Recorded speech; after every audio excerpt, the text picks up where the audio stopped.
अपने विद्यालय में विभिन्न प्रकार की शैक्षणिक गतिविधियों का आयोजन होता है।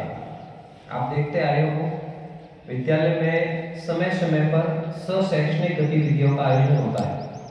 शैक्षणिक गतिविधियों के आयोजन से विद्यार्थी में केवल एक जो अपने पास में पुस्तकीय ज्ञान है, पुस्तकीय ज्ञान के अलावा भी प्रत्येक क्षेत्र में अपनी कला, अपना कौशल, अपना हुनर, अपने अंदर जो स्किल है उसको अपन को डेवलपमेंट करना है।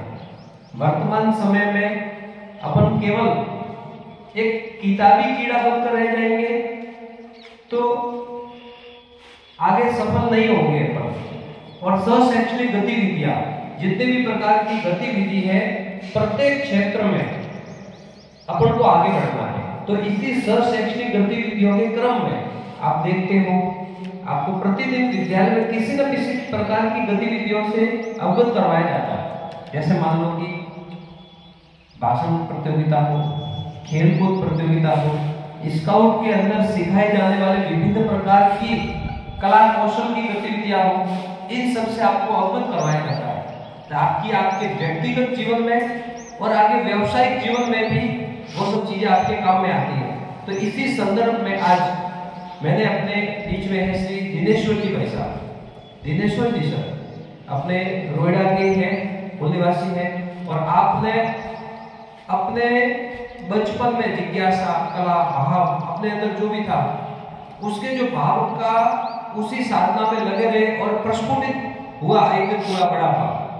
अपने आप कितनी किताबें लिखी आपने, और मैं तो मात्र एक स्कूल का एक यहाँ से आपका वक्ता हूँ, लेकिन देश के बड़े बड़े कार्यक्रम होते हैं, बड़े बड़े कार्यक्रम मुंबई में हो, उदयपुर में हो, राजस्थान में हो, बड़े बड़े कार्यक्रमों में यहाँ पर ना वक्ता की भूमिका बोलते कहते हैं ना, उनकी भूमिका का बहुत अच्छा निर्वहन करते हैं।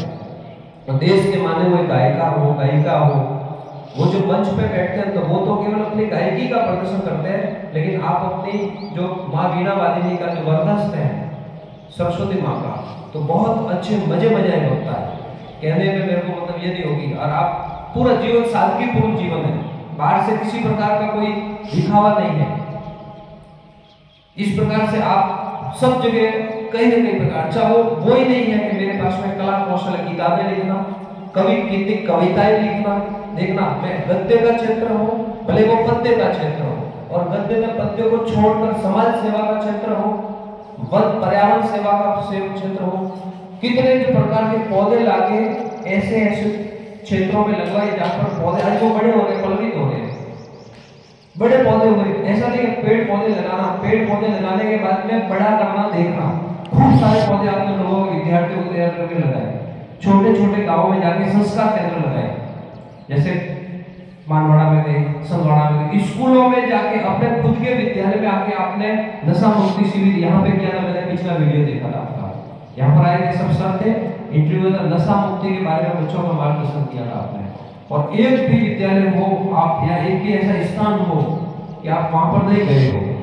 और इसके बाद में वो तो हुआ विद्यार्थियों का, समाज सेवा का हुआ, बड़े बड़े कवि सम्मेलन हुए, रोएडा में भी हुए, अपने गांव में भी करवाए, बड़े बड़े कवि सम्मेलन, छोटे सम्मेलन नहीं, बड़े बड़े कवि अपने जो किताबों में जिनके अपने पाठ पढ़ते हैं हिंदी की किताब में कि ये अपने कवि है, तो ऐसे कवि सम्मेलनों के अंदर भी आपने अच्छी भूमिका का निर्वहन किया। इसके मतलब कोई नहीं, टीवी के अंदर आकाशवाणी दूरदर्शन चैनल है, आकाशवाणी के अंदर भी आपके इंटरव्यू आए, आकाशवाणी में जो एक प्रतिभा होती है, लेकिन बाहर से किसी प्रकार का कोई दिखावा नहीं, तो हर क्षेत्र में। इसके बाद में समाज सेवा का, छोटे छोटे गिरी कंदराओं में छोटे छोटे जो बालक हैं, उन बालकों को भी किस प्रकार से मोटिव करना, और बहुत सारे मूलभूत सुविधा से वंचित है।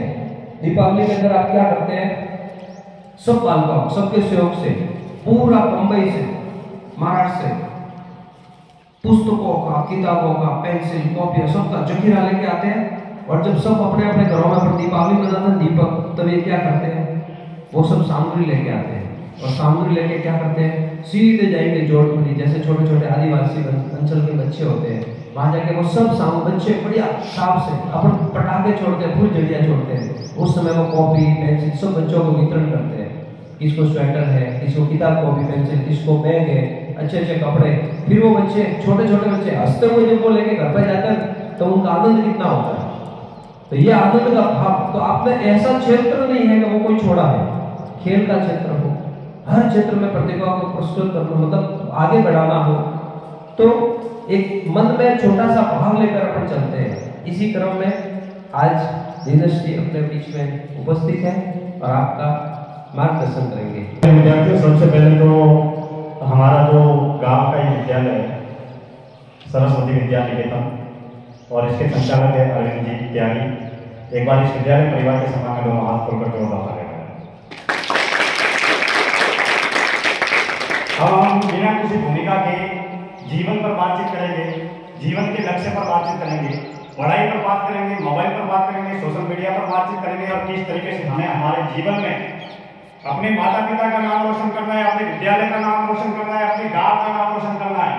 बड़े सपनों के साथ, बड़ी मंजिलों के साथ में आपको अपने जीवन में आगे बढ़कर वो कुछ करके दिखाना है जिस तरीके से अब्दुल कलाम ने देश और दुनिया भर में एक वैज्ञानिक के रूप में नाम कमाया था, जिस तरीके से विवेकानंद जी ने शिकागो धर्म सम्मेलन में जाकर सनातन हिंदू धर्म की ध्वजा को लहराया था, इसी गीली मिट्टी में, इसी विद्यालय में खेल कर कूद कर आपको अपने जीवन में कुछ बन के दिखाना है, कुछ करके दिखाना है। तो क्या आप तैयार हैं?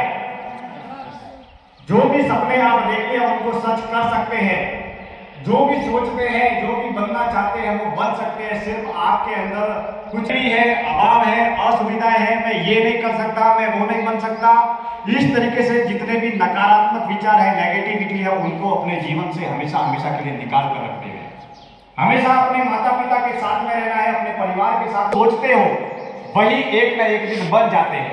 क्योंकि हम जो भी सोचते हैं, सोचना कोई सामान्य घटना नहीं है, सोचना बहुत बड़ी शक्ति है, सोचना बहुत बड़ा चमत्कार है। इसके लिए जब भी आप कोई भी सोचते हो तो सोचते वक्त क्या सोच रहे हैं इस पर हमेशा ध्यान दे रहे हैं, क्योंकि हम जो सोचते हैं वही हम करते हैं और जो सोचते हैं और जो करते हैं वही हमारा जीवन बन जाता है।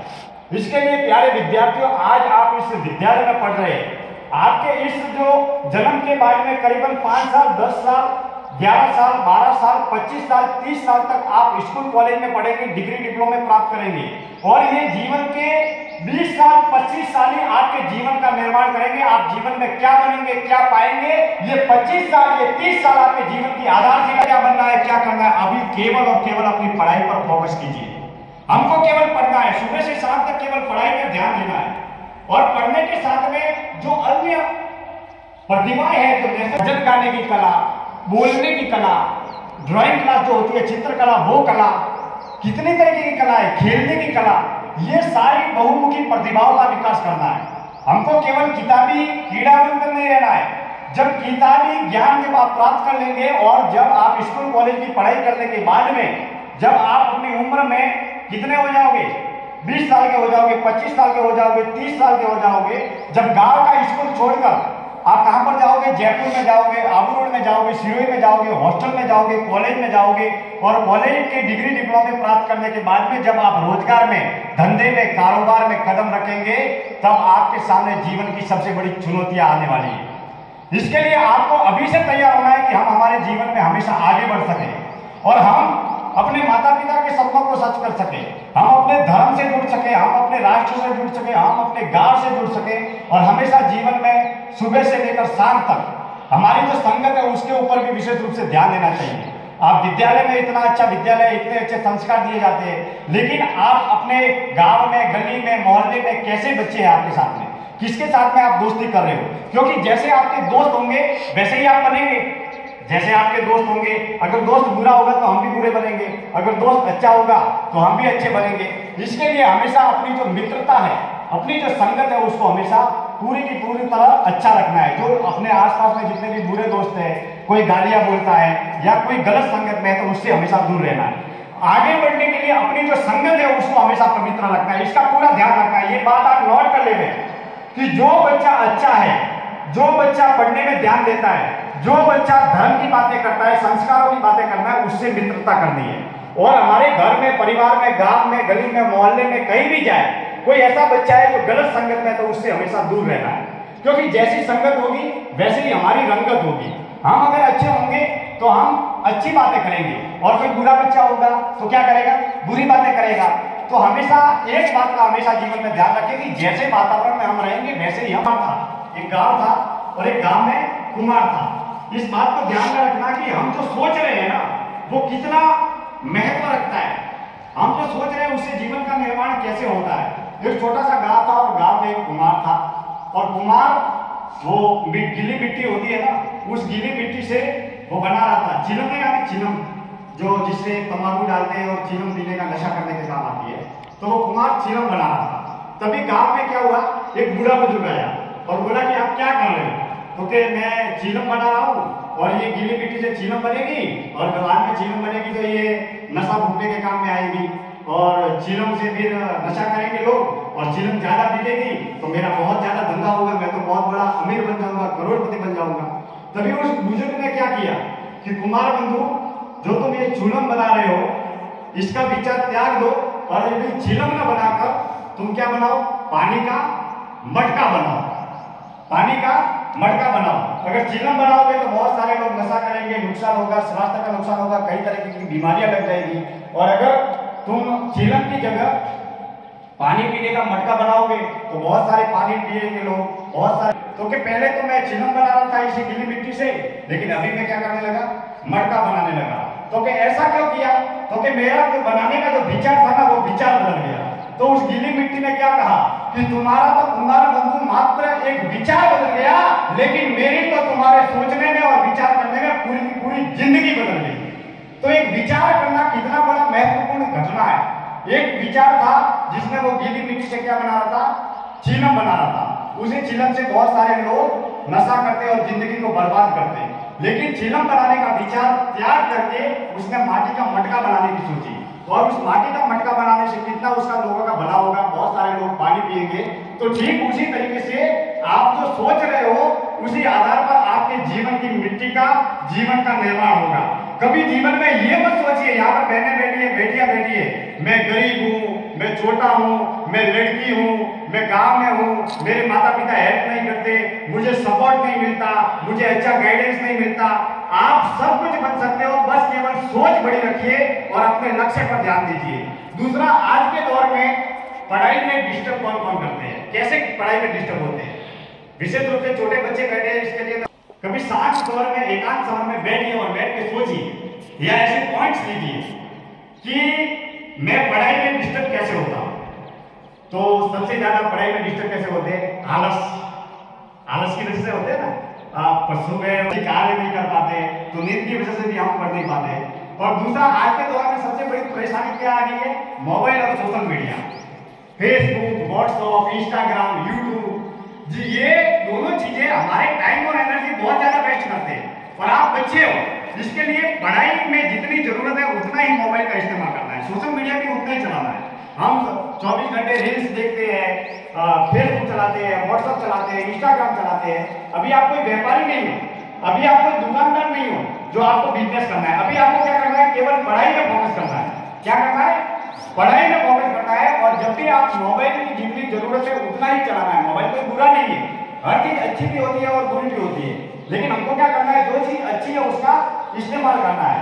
तो आज मोबाइल की वजह से हमारे बच्चे, युवा पीढ़ी बहुत ज्यादा भटक रही है। सोशल मीडिया की वजह से हम गलत दिशा में भी जा रहे हैं। तो हमें पढ़ाई में फोकस बनाने के लिए मोबाइल का इस्तेमाल जितनी जरूरत है। इस उम्र में आप अगर डिस्टर्ब हो गए तो पूरी जिंदगी डिस्टर्ब रहोगे।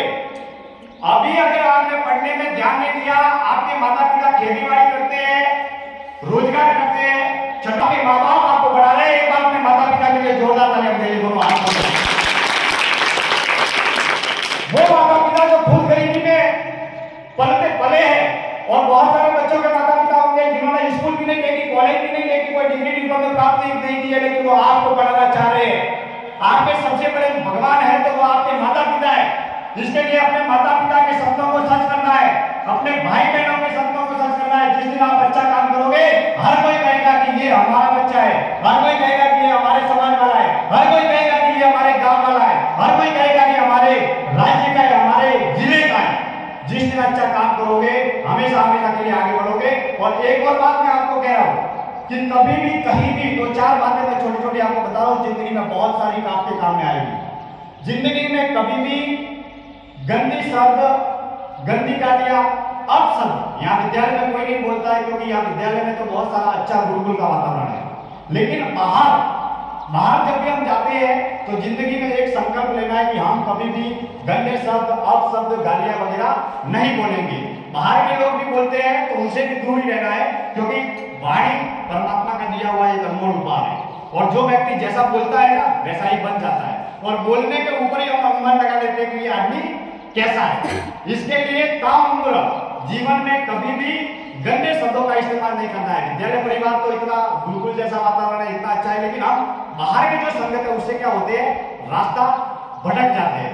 दूसरा, जीवन में आगे जब भी बढ़े, आप रोजगार में जाए, कारोबार में जाए, तब कभी भी कहीं भी किसी भी तरीके का कोई भी नशा नहीं करना है। एक छोटा सा प्रयोग मैं आपको बताता हूं। बिल्कुल एक अकेले शांत एकांत अवस्था में बैठ जाए और जिंदगी को, ये इनकी जिंदगी, वो इनकी जिंदगी नहीं, अपनी खुद की जिंदगी को पढ़ना है और क्या सोचना है कि मेरे जीवन में, किसी को बताना नहीं है, किसी को बोलना नहीं है, या तो नोटबुक ले लो, नोटबुक लेकर एक कॉलम बनाओ, उसमें लिखो मेरी गुड हैबिट, मेरी अच्छी आदतें क्या है।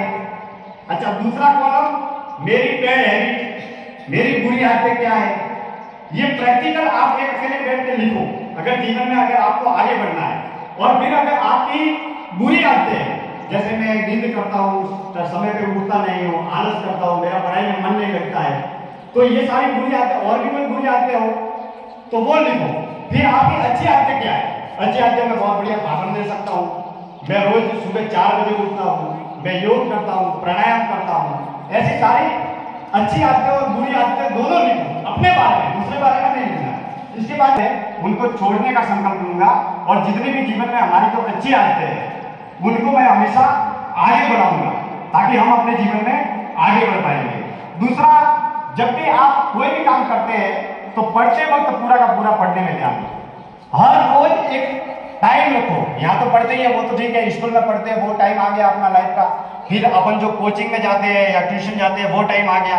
एक्स्ट्रा टाइम हमको कहाँ बचता है, उस एक्स्ट्रा टाइम में अपन को स्कूली ज्ञान के अलावा ऐसी कौन सी योग्यता है जिनको हम विकसित कर सकते हैं। अच्छा, कविताएं लिखना किनको आता है, कविता पढ़ना अलग बात है, कविताएं लिखना किनको आता है, हाथ खड़े करें। खुद की कविता, मुर्गा बोला हुआ को आता है। इसके बाद में नृत्य करना किसको आता है, डांस, किसी भी गाने के भाव लगते हैं, नृत्य करना किसको आता है। अच्छा, भाषण देना किसको आता है, बिल्कुल, बच्चे के लिए तालियां बजा दो आपको। तो ये सारी योग्यताएं हमको सीखना है, ताकि हम अपने जीवन में हमेशा के लिए आगे बढ़ सके। और जीवन बहुत छोटा है, और इस छोटे से जीवन में बहुत बड़े सपने देखने हैं, और हमको कुछ करके दिखाना है, कुछ बन के दिखाना है। और सुबह से शाम तक जब भी अपना टाइम होता है तो सुबह शाम से कम जल्दी से जल्दी उठने का प्रयास करें। अच्छा, 4 बजे कौन उठता है, 5 बजे कौन उठता है, अरे 5 बजे, सुबह 5 बजे, क्या बात, तालियां बजाओ बच्चों के लिए। अच्छा, 6 बजे, 7 बजे, 8 बजे, 9 बजे, 10 बजे, 11 बजे, मतलब लगभग सब अपने बच्चे 7 बजे तक उठ जाते हैं। तो प्रतिदिन अपन को उठ के क्या करना है, एक डेली रूटीन में शामिल करें, हर रोज योगा करना। योग कौन बच्चे करते हैं, क्या करना, योग करना, प्राणायाम करना, क्योंकि हम अगर शरीर से स्वस्थ होकर सुखी होंगे तो ही आगे बढ़ पाएंगे। पहला सुख निरोगी काया, पहला सुख निरोगी काया। अगर हमारा जीवन अगर आगे बढ़ना है तो हम अगर शरीर से सुखी रहेंगे तो ही हम निरोगी रहेंगे।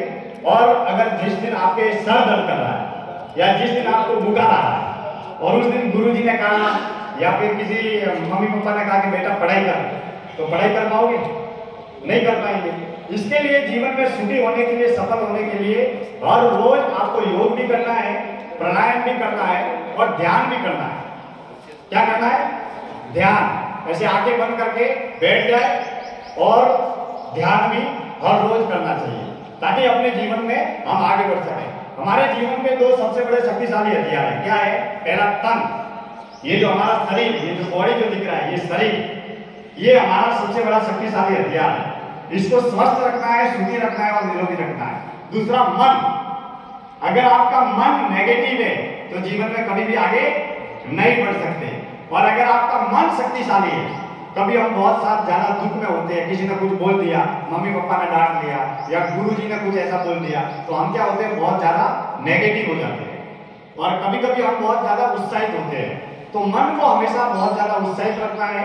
और आप जब भी पढ़ते हैं तो पढ़ाई में पूरा का पूरा ध्यान देंगे और गुरुजी जो भी बताते हैं उसके निर्देशन में चले। और इसके बाद में जब भी आप बड़े हो जाओगे तब अपने माता पिता के सपनों को सच करना है, अपने परिवार के सपनों को सच करना है और हमेशा अच्छी संगत में रहना है। और एक और अपने जीवन में यहाँ तो अपने गुरुजी की बढ़िया प्रार्थना होती है, अपने भाई बहनों के साथ में हिल मिल के रहना, प्रेम से रहना।